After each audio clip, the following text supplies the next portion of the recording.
Balogun Market at noon sounded like 100 radios stuck between stations. Traders disputed prices in Yoruba and Igbo. Generators coughed. Danfo conductors barked destinations, and somewhere an evangelical loudspeaker promised heaven if you'd only repent by 4:30. Demeji preferred it that way. Nwaways gave cover. He slipped through the swarm, wiry as a fishing line, eyes scanning for the stall that sold miracles by the sachet. The stall was little more than a plywood box, wedged between a suya stand and a woman hawking second-hand jeans.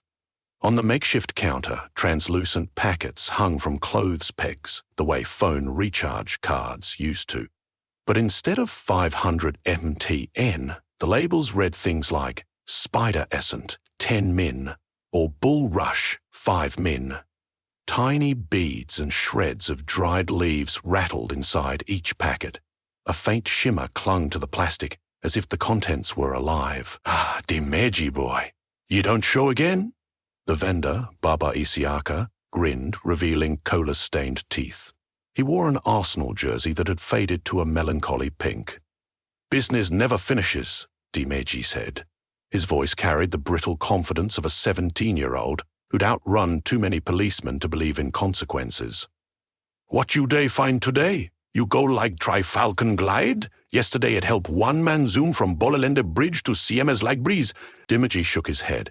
"Need spider ascent. 2 sashes." "2? Where'd you won't climb 3rd mainland bridge?" "Mind your own," Demeji replied, sliding a wad of crumpled notes across the counter. He'd lifted the cash that morning from a banker distracted by a tick-tock on a BRT bus. Baba counted, satisfied, then detached 2 spider ascents. The sachets went into Demeji's inner pocket, close to his heartbeat. That was important. The charms warmed with body heat and bonded to their user, Baba always said. Demeji didn't know if that was true or just marketing, but he never risked it. Back outside, the late afternoon sun washed the city caramel gold. Demeji inhaled the metallic scent of Harmattan dust and exhaust, then started toward Echo Atlantic. The new money district built on land wrestled back from the ocean. Today's Mark was there, in a penthouse shimmering like it had been carved from sunrise. The Mark, a reclusive crypto magnate called Akin Olo, owned diamonds the size of chewing gum cubes and kept them in a decorative bowl, bragging on Instagram that Nigeria was too dangerous for banks, but not dangerous for him. Demeji saw the post 2 days ago and decided that anyone that loud deserved to contribute to his rent fund. He reached the base of Alo's building as streetlights flickered awake. One sachet between his fingers, he whispered the activation phrase printed on the plastic. "Esi sesi sera titup, allow me there." The packet burst with a pop no louder than bubblegum. Something viscous and electric slid under his skin. Suddenly, walls looked less like obstacles and more like invitations. He sprang upward, fingertips clinging to textured concrete like gecko toe. 5 floors, 8, 10. The wind tasted of brine and high-altitude secrets. On the 14th floor balcony, he paused, heart cranked to carnival speed, but lungs steady as the charm insisted. Inside, the apartment glowed with LED strips and the kind of imported furniture you couldn't sit on without Googling instructions. Akinolo was in the kitchen, blender roaring. Demeji vaulted the railing, landed soft, and let the second sachet rest untouched. Insurance for the escape. 8 minutes later, he vaulted back out, bowl of diamonds stuffed in a backpack. The magnate kept making his protein smoothie, oblivious, while Demeji spider skittered down the facade and melted into Lagos night. By dawn, he'd fenced the stones to a Lebanese jeweler in Ikoyi for enough naira to keep him fed for months, if he were the type to budget. He wasn't. Within a week, the cash thinned to an unsatisfying stack, but that was fine. Lagos never ran out of wealthy fools. The monsoon of blessing crashed the day the spirit came. Demeji was taking air on the roof of an abandoned hotel in Yaba, rehearsing flips. Parkour felt better without an audience. He'd just executed a double Kong vault when the air smelled of wet earth, though the sky was dry, and a basso rumble gathered behind him. He turned. Standing by the stairwell exit, dwarfing the cracked satellite dishes, was an elephant-headed figure in a white agbada stitched with patterns that seemed to move. His skin was storm-clued grey, tusks ivory bright, eyes dark as potholes after rain. Yet there was kindness in those eyes, the sort that weighed a person and decided not to crush him. Demeji's first impulse was to flee, but the distance between them folded like origami. One moment, 5 meters. The next, the spirit loomed an arm's length away. "Ooh, di daimig diamevetev from any shrine I've I never thief from any shrine," or the spirit chuckled, a sound like rolling thunder. "If you had, boy, the earth would have swallowed you. Be calm, Demiji Adiale." Hearing his surname spoken by a creature older than asphalt chilled him. Who you be?" "Call me Ajotagini La," the spirit said. "Collector of stories, warden of memory. Some praise me as the archive elephant." "Ajotagini La," Demiji echoed. The pronunciation made his tongue stumble. "I have watched you dance across rooftops," the spirit continued, "guided by charms too small for your ambition. You steal what glitters, yet leave behind what is priceless." "And what's that?" "Memories." A not yarn, Anna's trunk swung gently, stirring dust devils. "They are being stolen from your city. 2 nights ago, an old woman in Cyrilia forgot the name of her dead son. Yesterday, a chorister at the cathedral forgot every hymn he'd sung since childhood. Their memories were taken, bottled, and sold to men who trade in nostalgia's power." Daimeji frowned. "I'm sorry for them, but I'm just a hustler, not a magician." "You're a thief," the spirit corrected without reproach, "and I need one. The man orchestrating these thefts is Babatunde Ba Ta'onifade, a fallen Babalawo hiding behind money in Banana Island. He keeps the stolen memories in a brass calabash named Dr. Ta'one. So I stay. So bring it to me. Why not do it yourself, you big past Nipalpo?" Ata'onela lowered his head until tusks framed Imeji's shoulders. "My nature forbids direct theft. Ownership is sacred. A thief of memories cannot be robbed by force. Only another thief can relieve him." Imeji swallowed. "If I say no, then Lagos will unravel." The spirit's voice dimmed, sadness lapping at its edges. "When memories vanish, identities follow. A city that forgets itself becomes prey to hungrier forces." The wind paused, as if Lagos itself held breath. Moral appeals usually slid off Demeji's conscience like rain on keki paint, but something in Ajo Tianlin's gaze, an ancient fatigue, cracked a seam. "What's the pay?" he asked finally. "A single memory of your choosing, gone forever." The spirit's hand, thick as a drum, reached out. "Whatever hurts you most, I will excise, and your heart will know peace." For a heartbeat, Meiji's mind flooded. The night his mother collapsed in the compound's mud, coughing up blood. The way neighbors stepped back because hospital bills were contagious. He'd been 8. The memory was a stone he carried, its weight measuring his steps. He met the spirit's eyes. "Deal." Achatak Nanla nodded. "You have 3 nights. Babati's mansion is guarded by wards that blind surveillance cameras, but not human greed. The spider ascent will suffice for the walls, but you'll need more inside. Seek Madame Kafalat under Kata Bridge. She trades in stronger drafts." He tapped Maji's forehead with a tusk tip. Warmth rushed through him.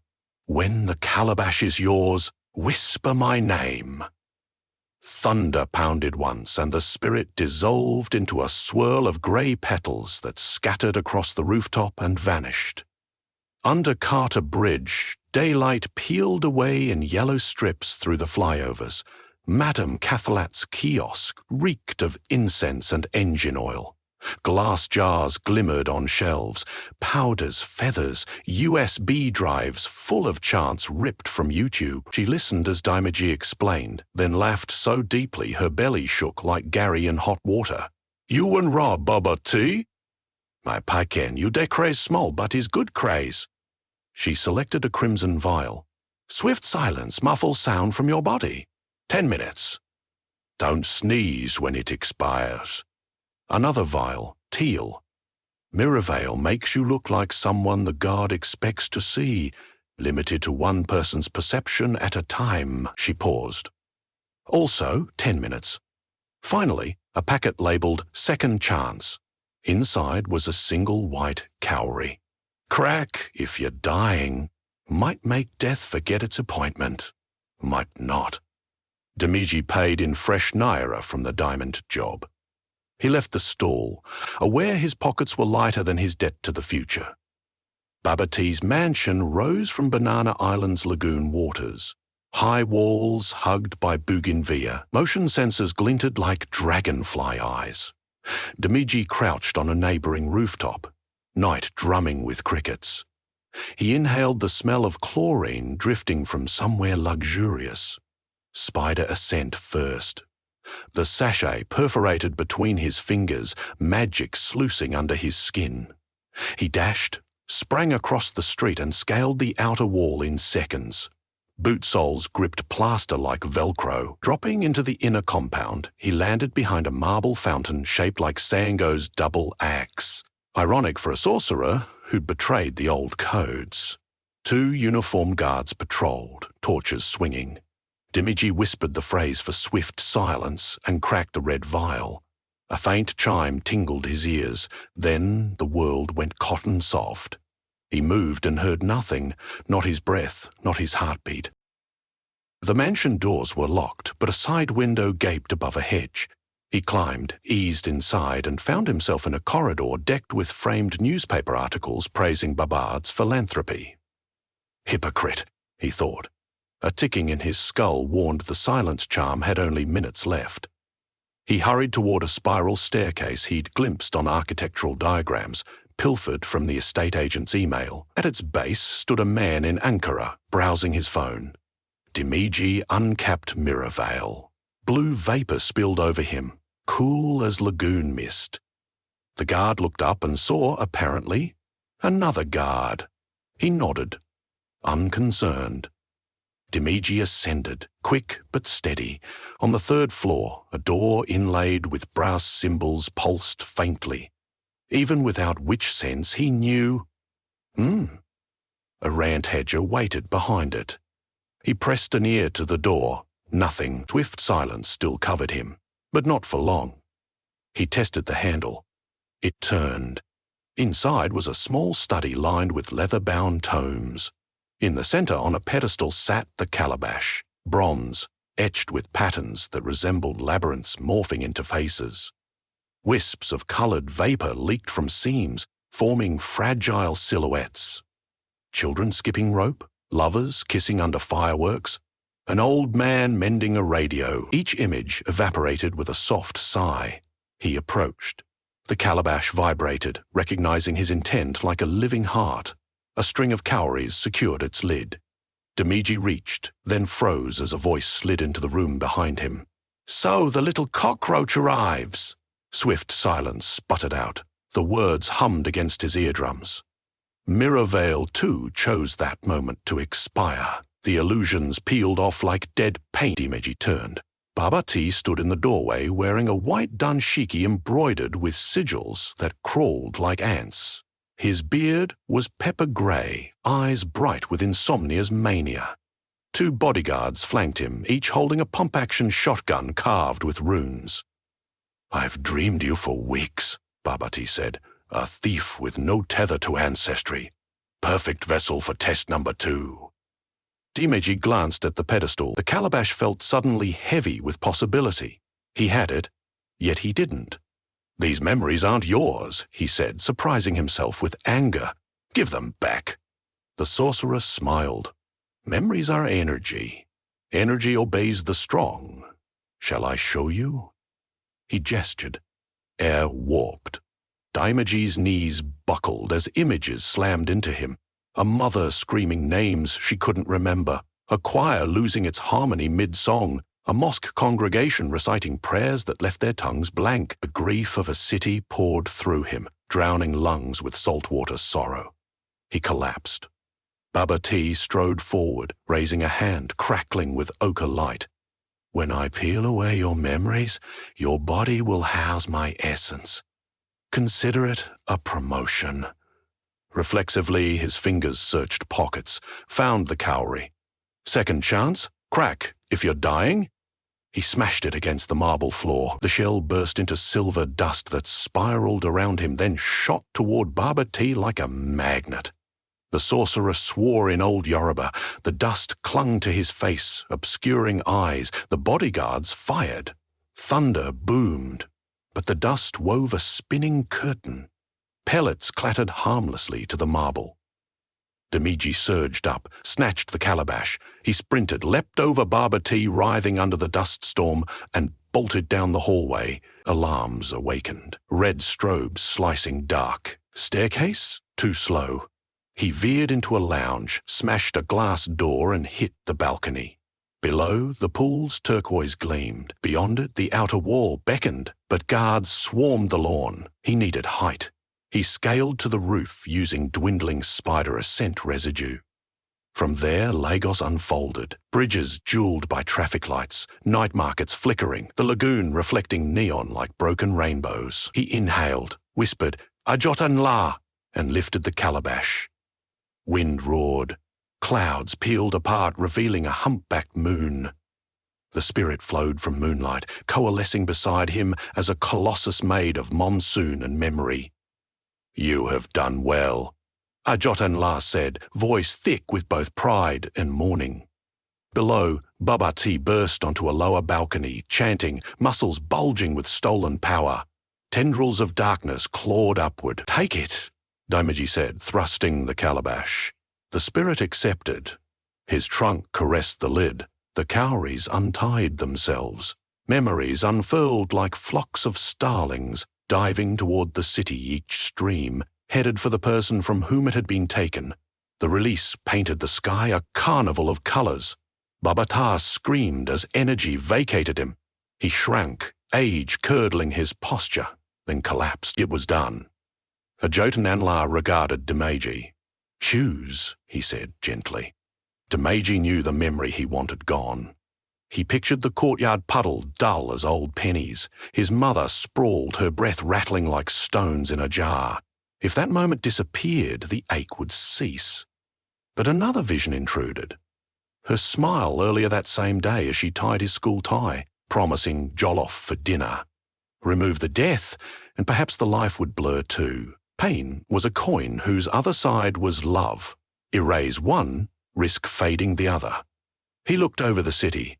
Somewhere an old woman just remembered her son's name and was shouting it to the ceiling in tears. A chorister would soon awaken, humming a hymn. Relief rose from the streets like morning mist. "I change my mind," he said. "I keep everything." "Ajanran na." "Especially the hurt. It keeps me honest." The spirit nodded, majestic. "Then another payment. The charms you abuse, lesser spirits bound against their will no longer answer you. Your gains must now come from your own courage." Daimaji's stomach fluttered. No magic? Lagos rooftops were cruel without it. Yet a strange exhilaration sparked. "Fair," he said.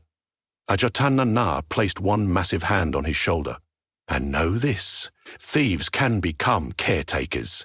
Lagos remembers who stands for her." With that, the spirit lifted the calabash to the sky, stepped onto moonlight, and receded until only stars remained. Sirens neared the mansion. Baba T's empire was collapsing. Daimaji exhaled, feeling ordinary for the first time in years. He tested the roof edge. Gravity-weight greedy, unapologetic. No charms, just sinew and skill. He ran, leapt, and let muscles earn what magic once gifted. He caught the neighboring wall by fingertips, scraped raw, swung to a balcony, then fire escaped to ground level. Each move hurt. Each landing rattled bones, but every sensation shouted that he was alive. At the estate gate, confused guards rushed past him toward the chaos. He slipped into the street and joined the small crowd gathering, pretending curiosity. A woman beside him whispered, "I just remember the song my papa sing for me when I day small. God is good." She started humming. Others murmured similar epiphanies. Lost recipes, childhood addresses, names of first loves, each resurfacing like driftwood after a storm. Dimeji smiled, bruises blooming under clothes. As he walked toward the mainland, dawn peeled the sky tangerine. The city sounded different, same horns and squabbles, but threaded with renewed laughter. He thought of a life not built on stolen diamonds but on earned breath. Perhaps even on stories sold to Nollywood about the night an elephant-headed spirit hired a teenage thief. Ahead, Balagan Market stirred awake.